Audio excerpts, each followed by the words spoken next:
Welcome to the Capital News. I am your host, Alex Kreitis. Today is April 25th, 2019. Thank you so much for joining me today. I hope everyone is doing well. So what we're going to discuss are just a couple stories. One is the crazy Uncle Joe Biden officially throwing his hat into the contest, that being the 2020 presidential campaign. So he's in there, folks. We were thinking, well, maybe with the recent allegations against him sort of being a little creepy around the edges there, that maybe he would say, well, that's a great opportunity to bow out and just say, you know what, it's already overcrowded. There's a bunch of good people there. Let's just give this to the next generation. I've served this country, quote unquote, I've served this country for 40 some years. Let's pass the baton to somebody else with maybe some fresher ideas. Now, of course, these ideas are terrible, but at least that's what he could have said. He could have graciously sort of bowed out from this and just said, you know what, upon further reflection and discussion with my family, yada, yada, yada, the standard BS, I'm just going to graciously bow out, and I will end up supporting and endorsing a candidate after it makes its way through a little bit further in this process. But no, he's power hungry. He's quite stupid, to be honest with you. President Trump is going to have a field day with him, of course, simply because it's so early in the 2020 presidential campaign. People know his name, so there's name recognition associated with Joe Biden, obviously, and so that's why he tends to outperform in some of the polls. It's pretty much a two-man race being between Joe Biden and crazy Bernie Sanders. Now, it's rather ironic that you have two old white guys at the lead, isn't it? I mean, this is just, it's the Twilight Zone. It's the Twilight Zone. You can't explain it. This trying to speak logic and rationality with a liberal, especially today's liberals, or the progressives, or the extreme socialists, whatever they want to call themselves now, the further left you go, the harder it is to have any sort of reasonable and logical conversation. Now, that doesn't mean that's all Democrats. I didn't say Democrats. I said liberals, Looney Tunes, the socialists, okay? Those really on the far fringes, but that is taking up more and more of the party, and this is going to backfire on them. Undoubtedly, this is going to backfire, and this is another reason why I still believe that President Trump will win re-election, barring some sort of black swan event that nobody sees coming. Otherwise, he's almost just going to skip right back into office. That's how easy I think he's going to do it. But what's going on with Uncle Joe Biden? Why does he think he can be the president of the United States? Well, in his address to the nation today, which was just a video address, and he will be giving some sort of pep rally talk, I believe, next Monday in Pittsburgh, some union hall, of course. Joe Biden is for the working man. What makes him think that he can do this? Well, basically in his video, he's saying, he sees that the country is losing its soul. There's a problem with the soul of this country. Of course, he has nothing to do with it. He was never a part of the problem. Not at all. Being there for 40-some years, the numbers that we go through here on a daily basis at the Capital News, the amount of national debt, the travesty that has turned into Obamacare, a whole host of issues. He has obviously nothing to do with it. It's everybody else's fault. Excuse me. In fact, everything is Donald Trump's fault. The man's only been there for 2 years. He walked into a catastrophe, a huge mess. And it's all his fault. If you listen to Joe Biden and a whole bunch of other liberals and many, many people in the mainstream media. This is laughable. But people obviously believe this. How? Well, they must be highly medicated or poorly educated, or a combination thereof. Pick your poison. Either one isn't good. So let's just look at a list of things, and this isn't anything in depth. If you really want to go in depth and have some investigative journalism, which I hope takes place, which I'm sure it will, and I'm sure President Trump, once this thing starts rolling, he's just going to tweet it out little by little, just highlighting Joe Biden's record. But this is just some of the things that came off the top of my head while he was the vice president to President Obama. So, we have an additional $8 trillion added to the national debt. $8 trillion over the course of that 8-year period. Now, it was a little bit more than that. Now, of course, some of that might be argued, well, the Obama administration walked into a mess, and there's no denying it, they did. They walked into the 08-09 financial crisis. So, you want to make the argument that those types of deficits were justified? Okay, we can have that argument. However, and I've been fair to President Obama, at least in the regarding this. President Obama could have gone down as one of the best presidents ever. I honestly believe this. He could have. Why? Because he walked into a crisis. And remember Rahm Emanuel, his first chief of staff, he's like, never let a crisis go to waste. Well, they wasted it. And they screwed the American people in the process. Now, of course, the bigwigs, those well-connected, have done fantastically well, and we talk about that all the time here. But President Obama could have walked in. I mean, change and hope. Hope and change. Well, he had it on a silver platter given to him. The things that we discuss here on a daily basis, talking about how the banking system within this country, really globally, but specifically within this country, is a complete fraud. It's a complete disaster. Fractional reserve banking is counterfeit. It's a fraud. It's creating money out of thin air. The Federal Reserve should not exist. I mean, you had a financial crisis. There was never a better time to tell the American people that the system is fixed, it's rigged, that these bankers have too much power, that the Federal Reserve is nothing but a professional counterfeiter at the will of the government. I mean, he had it right there. He could have knocked that ball out of the park, grand slam. And he could have gone down as one of the best presidents if he knew how to restructure it on the other side. But no, he didn't do that. And he continued, and I have to lay blame at President George W. Bush and his administration as well, too, because you have to remember, folks, who was the Secretary of the Treasury during the crisis? It was Hank Paulson. Well, who was Hank Paulson? He was the former CEO of Goldman Sachs. Do you think he's going to let these people fail? And that's why the administration came up with TARP. Now, President Obama was under no obligation to come in and continue on with that. He could have switched. He said, look, I have a mandate. I just won the presidency of the United States. I have a lot of political capital here. I'm going to use it because I told the people this is about hope and change, and if I continue on with this, nothing's changing. In fact, it's actually getting worse, and that's where we have been for the past decade. Now, it's looked good for the stock market. It's looked good for the well-to-doers. It looks good for major corporations, the top 1%, the top 10%, the largest wealth transfer in the history of the world. That wasn't hope and change. That didn't change anything. It just made the bank accounts of the ultra-wealthy that much wealthier. Okay, and again, I don't demonize profit unless it's fraud. This is fraud. So there's a big problem there. Okay, well, Uncle Joe was along for the ride. Where was he for the little man? Where was he? Where was blue-collar Joe for all of that? Where was he saying, no, you can't do this. It's only going to benefit the wealthy. We're supposed to be here for the blue-collar Americans, which is the vast majority of this country. It's the middle class. We're supposed to stick up for them. So where was Joe in that one? Not there. So that's a strike against him. Rise of ISIS. Remember, Obama was out there saying, well, this is the JV team. We don't have to worry about ISIS. Then, of course, they take over most of Syria. They get parts of Iraq. They're all over the place. Okay, what does he do? And then you have the red line in Syria, right? They cannot use chemical weapons. Well, there were supposedly chemical weapons attacks in Syria. What did Obama do? Oh, yes, silence, crickets. That's right. He did nothing. Where was Biden? Did he come out and say, we got to do something? At least never came out publicly. So there was nothing there. Okay, so you allow another terrorist group to form.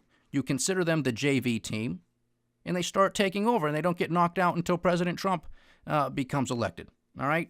Unbelievable. You have the whole Benghazi, Libya debacle take place, where you had Americans die. You had a U.S. ambassador lose his life as well. What was behind the scenes there?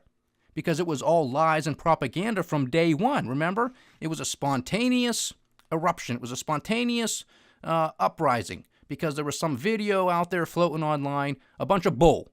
That was a bunch of bull. Is anybody talking about it? Did anybody talk about it? No. Who could care less? Then you had Secretary of State, then Hillary Clinton out there.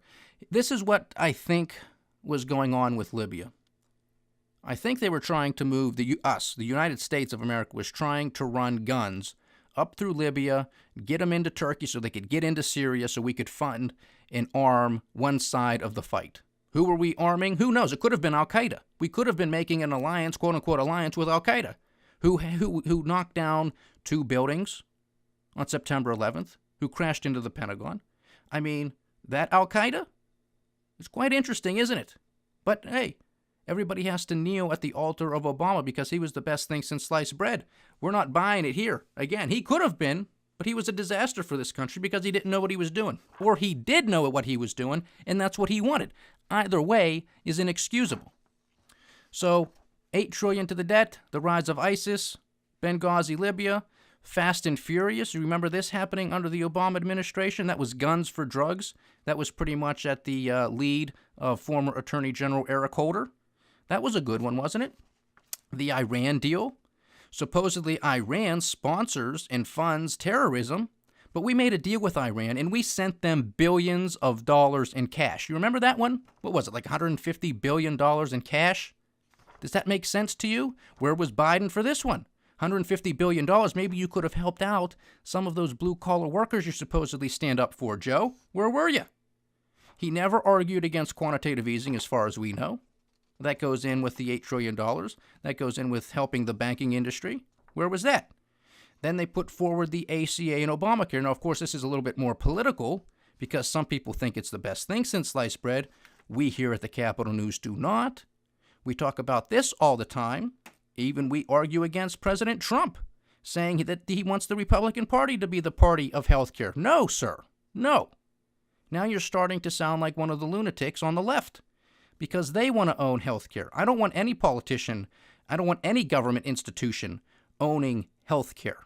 I want you to own your own health care. I want you to have these conversations with your doctors, your nurses, anybody who's helping you, taking care of you, physically, mentally, psychologically, any other way. That's your business. It's not the government's business. Let entrepreneurs come out and help how to run the insurance products or come up with something different. Come up with completely something different. There's somebody out there, believe you me, great creative thinking, outside of the box, can come up with something. But who's in the way? Oh, yeah, that's right, the Republicans and the Democrats. Get them out of the way. This is a political football. You have the Democrats in charge, they get their way. You have the Republicans in charge, they get their way. It's a political football. It gets pushed back and forth. And who loses? You do. You lose and I lose. Who's fine and dandy? Of course, the politicians, because they get to make themselves exempt. And of course, they're making six-figure salaries, and most of them are millionaires anyway. So they're above the fray. It doesn't matter to them. It's just a spectacle. It's just sport. It's ridiculous. Why do you want politicians to be involved in your health care? It makes absolutely no sense to me whatsoever. And now we're going through probably what's going to end up being a constitutional battle. Once again, it will make its way back to the Supreme Court, and we think here at the Capitol News that it will get struck down. It will be determined to be unconstitutional. So we'll be right back at square one again. And will we have a re-election of President Trump, or are we going to get one of these lunatics in there and it's going to be Medicare for all? I mean, buckle up. It's not going to be pretty either way. But where was Joe Biden on this? Well, of course he was for it. And again, this is one of the more political touchy points. So you can at least understand that he was backing this because that's the side of the aisle that he's on. But nevertheless, it is a disaster. So that's not good for him either. Well, one of the staples of the campaign for Donald Trump was build the wall and immigration. So therefore, the Obama administration, including Joe Biden, didn't handle that issue, did they? So where were they on comprehensive immigration? They got nothing done. So he's a failure on that. They continued to bail out the banks and big autos. How much more money are we supposed to give to corporations? Because they did fine. They made out. They laid off a whole bunch of people. They gave big bonuses to their executives. How did that work out for everybody else? Not so well, did it? Infrastructure. Remember those shovel-ready jobs? All of those shovel-ready projects that were ready to go? Oh, yeah, they weren't ready to go. So we spent, what was it, almost $800 billion on a whole bunch of infrastructure that never took place? Where's that money? Where's that result? Evidently not anywhere to be seen. Did not do anything with prison reform. Where was that? Oh, yeah, we had to wait for Donald Trump to become president, and he just signed some major legislation regarding prison reform. Now, not to come off as racist or anything, but there is a problem in this country. It is slanted against African Americans and other minorities. Well, we just had a black president, Barack Obama. Shouldn't this have been something that he was working on? Shouldn't this have been something, this should have been, a softball for him. This should have been a layup. We have a problem here. He was a lawyer, right? Supposedly he's this fantastic lawyer too, constitutional scholar. First black president. We have a problem here in our judicial system. We have a problem here with our prison system. I mean, he should have been able to get this one through on day one. Did he? No. We had to wait 9 years until Donald Trump became president. Unbelievable. So where was Joe Biden on this? Absent. Let's see, what else do we got here? Manufacturing job losses, another big staple for the Trump campaign in 2016. If there was a whole host of manufacturing jobs that came back, well, Hillary Clinton would probably be the president right now, but she isn't, is she? I mean, that's for a whole bunch of other reasons, but at least she could have said, well, the economy's great. Well, most people didn't believe that the economy was great and that manufacturing jobs were shipped overseas or were outdated because of manufacturing technological advancements, those types of things. But nevertheless, people still wanted their jobs back. So evidently they lost them. Aren't those blue-collar jobs? Aren't those middle-class jobs? Where were you, Joe?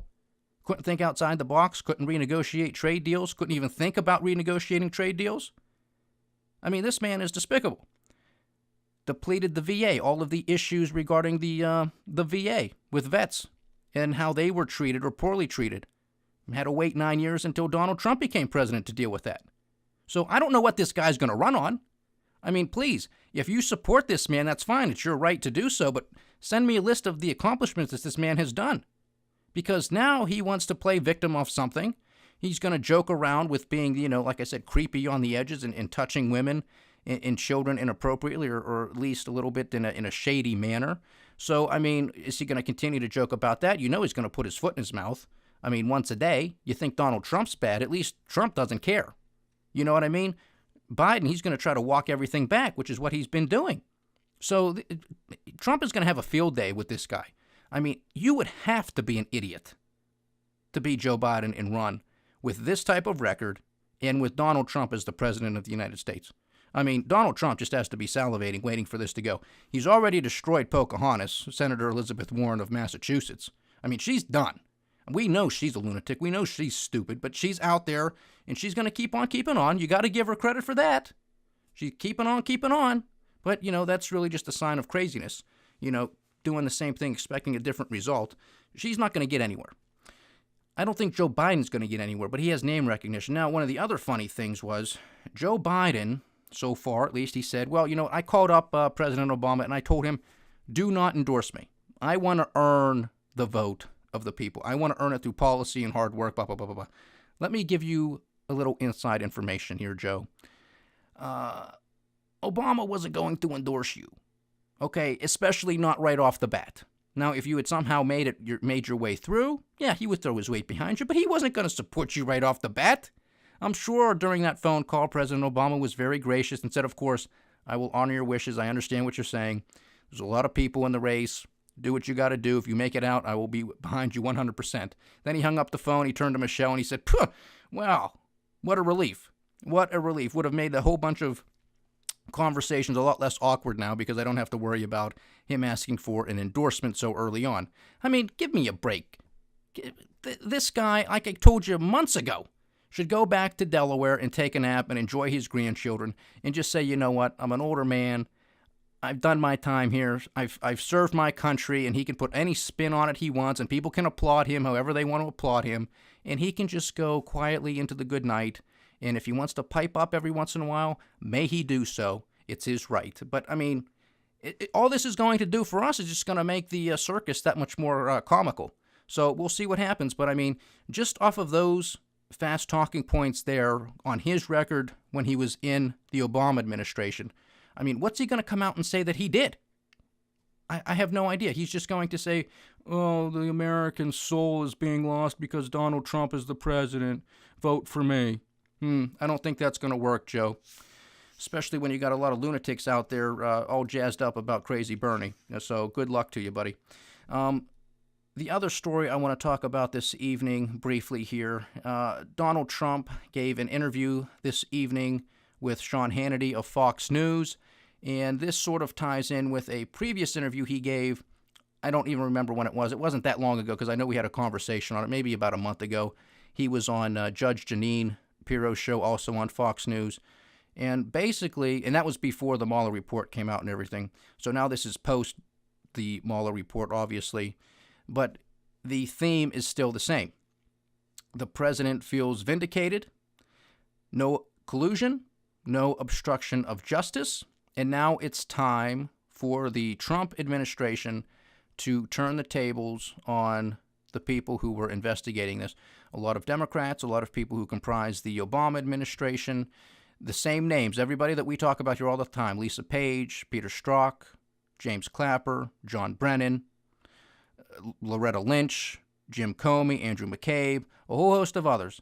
This is what's going on. And what was interesting, and of course Hillary Clinton, Sean Hannity asked him point blank, what are you going to do with Hillary? Because Hillary has been out there, like we've been saying the past couple of days, saying that, well, just given what we know, Donald Trump should be indicted for obstruction of justice. Of course, what she did, deleting 33,000 emails, acid washing those emails, destroying her BlackBerries with hammers physically, just a whole host of things, makes no difference. She's fine.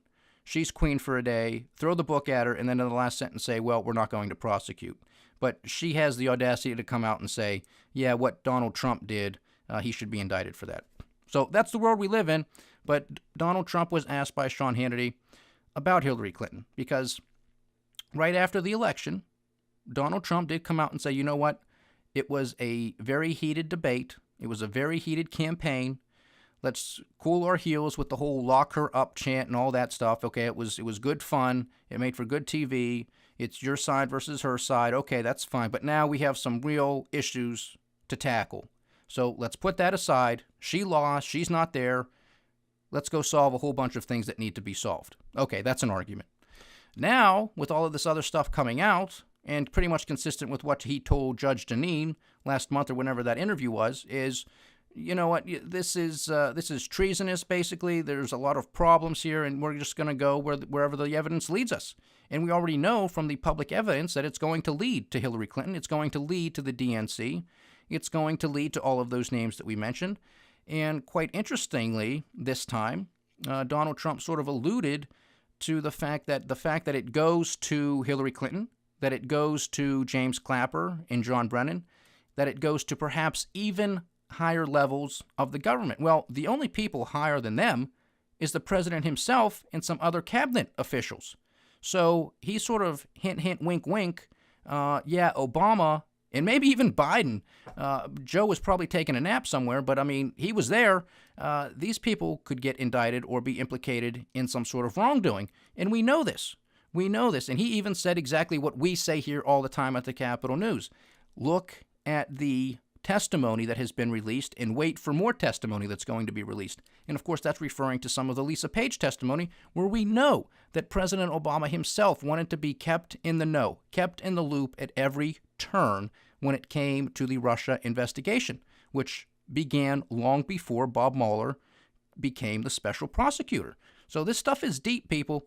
Donald Trump is now starting to fight the Democrats on Congress because they want to continue to investigate him, and they're subpoenaing members of the White House, either current or former, and now the president is saying, no, we're fighting this. You're not getting these people. Enough's enough. We just spent $35 million in 2.5 years of investigating.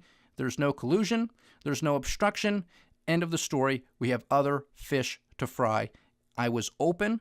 I gave everything to everybody during that investigation. I stopped nobody. I fired nobody. We don't have to worry about this. What you are going to find, Congress, is absolutely nothing. The same thing. We're not going to waste any more time, so you're not getting it. Now we're going to start investigating the investigators. So buckle up, folks. I really hope this starts to take place.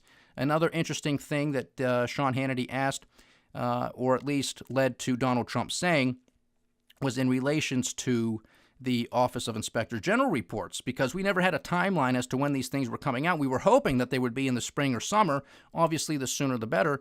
But Trump let it slide that looks like it's going to be anywhere between 3 and 4 weeks. Hopefully, he says, that we see these reports from the Office of Inspector General come out. And these individuals who were investigating branches of government here, which is what the inspector generals do, is going to have information that most people do not have. So this can be a bombshell. This can start leading to the fireworks. We're also hoping that the president does follow through on his promise to declassify the FISA information, the 302s. Again, those are the FBI interview notes. So all of this stuff starts to come out, names get dropped, and it's hopefully, see you later, a lot of people who were staging a coup against this president before he was even the president. So, I mean, buckle up, folks. I hope July 4th, 2019, the president wants to have a big shindig down in Washington, fireworks. Or I hope it's fireworks. I hope it is the rebirth of the United States of America, where there is no longer a two-tier justice system. May we all pray for that. We'll stay tuned. Thank you so much for joining me today, ladies and gentlemen. It's been a pleasure having you as always. Please like, share, subscribe, leave your comments. We would love to hear from you. This is the Capitol News. I am Alex Kritis. Godspeed.